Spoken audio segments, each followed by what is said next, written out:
પ્રાંતિજ શહેરની પરિસ્થિતિ એવી છે કે સંસદ પુત્રી પણ અહીંયા રહે છે. સંસદનું પોતાનું શોભનાબેન બારૈયાનું આ વતન પણ છે, એમનું રેસિડેન્ટ પણ અહીં છે. પ્રાંતિજ શહેરના અંદર છેલ્લા 30 વર્ષથી ભાજપ શહેરી નગરપાલિકા છે.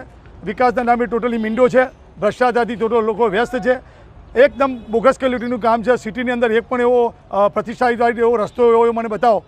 અત્યારે તમે આ નગરપાલિકાનો જે રસ્તો બન્યો છે અને જૂના ભૂતકાળના રસ્તા અંદર છે, તમે જુઓ, તમે સાધન લઈને જાઓ અથવા બાઇક લઈને જાઓ તો તમને કમરની તકલીફ હોય, મકોડાની તકલીફ હોય તો મટી જાય એટલા ઊંડા અને ખાડાની પરિસ્થિતિ છે બજારની અંદર.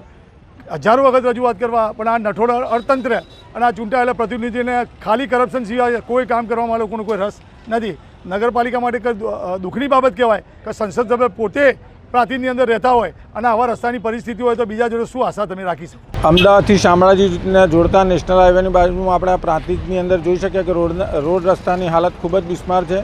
સંસદ સભ્યશ્રીનું આ નેટિવ પ્લેસ છે, તેમ છતાં પણ અહીંયા રસ્તાઓની હાલત ખૂબ જ દયનીય છે. અહીંના જે એજન્સીવાળા છે નગરપાલિકાના, એના ઉપર કોઈ તંત્રનો દબાવ દેખાતો નથી.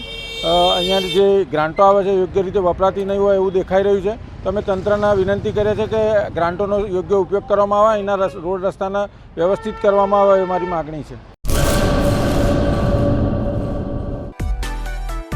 માં motor driving, safe and sure driving.